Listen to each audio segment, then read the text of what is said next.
बहुत सारे लोग मुझसे पूछते हैं, नई शादी वाली खासकर लड़कियां, कि मैम मैं पीसीओडी की पेशेंट हूँ, क्या मुझे कंसीविंग करने में दिक्कत होगी? या मेरे पास बहुत सारे लोग आते हैं जो कई सालों से ट्राई कर रहे होते हैं और अचानक से उनको डायग्नोस होता है कि पीसीओडी है। तो मैम मुझे क्यों दिक्कत आ रही है, पीसीओडी से क्या फर्क पड़ रहा है मुझे? तो this is a 10 day series in जिसमें हम पीसीओडी के बारे में बातें करेंगे, उसकी कॉजेस, इफेक्ट्स और क्या ट्रीटमेंट है, and hopefully it will help you to conceive naturally, and if any by bad luck if not able to conceive naturally, कि हम आगे क्या करें जिससे हम आगे एक हेल्दी बेबी को बर्थ कर सकें। सो लेट्स स्टार्ट विद कि पीसीओडी के कॉजेज क्या है। PCOD, what is PCOD? तो polycystic ovary, this is a condition जिसमें लड़कियों को बहुत सारे छोटे एग्स जो होते हैं वो अपनी मेच्योरिटी तक नहीं पहुंचते हैं, and they form irregular small sized eggs जो कि डिस्ट्रॉय हो जाते हैं और धीरे धीरे करके सिस्ट का फॉर्मेशन ले लेते हैं। और अल्ट्रासाउंड में ये कभी कभी हमें नेकलेस पैटर्न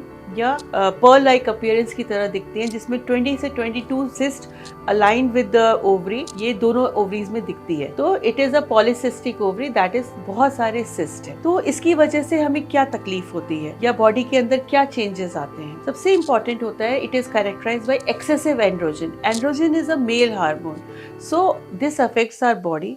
उसमें आपके बहुत सारा एक्सेसिव हेयर ग्रोथ होता है in the parts where we don't want, like moustaches या बियर्ड की जगह पे चेस्ट पे हेयर्स आ जाते हैं, and there is a hair loss, जैसे कि मेल पैटर्न जिसमें कि in the head there is a hair loss. तो ये सबसे पहले एक होता है हर्सुटिज्म, इसको बोलते हैं। उसके अलावा बॉडी के अंदर चेंजेस में आपके एग्स जो है वो नॉर्मल साइज तक नहीं पहुंच पाते हैं। There is insulin resistance, insulin resistance की वजह से भी एग फॉर्मेशन नहीं होता है। देन देयर इज जो बॉडी के दो स्पेशल हार्मोन्स होते हैं, LH और FSH, जिसकी वजह से एग बनने का होता है, तो इसके अंदर डिसबैलेंस हो जाता है। तो हार्मोन जो होते हैं बॉडी के वो बहुत इरेगुलर और डिसरप्ट हो जाते हैं, जिसकी वजह से सबसे इंपॉर्टेंट पीसीओएस में होता है कि there are so many eggs which you are forming, more than 20 eggs in both the ovaries, but none of the egg reaches its to maturity. वो कोई डोमिनेंट फॉलिकल नहीं बनाता है जो कि स्पेशल जाके रप्चर हो सके और आगे बेबी बना सके। इसके इफेक्ट्स में आपने अगर आप देखेंगे तो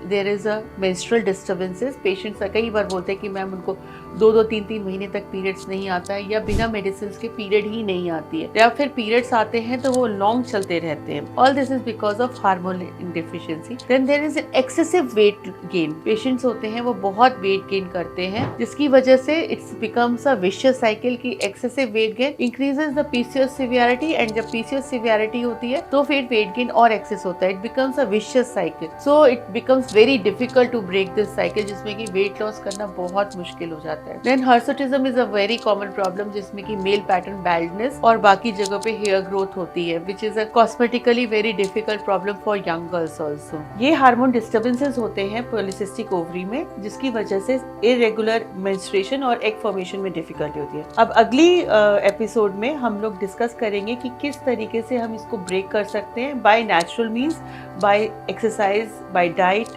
एंड एवरीथिंग।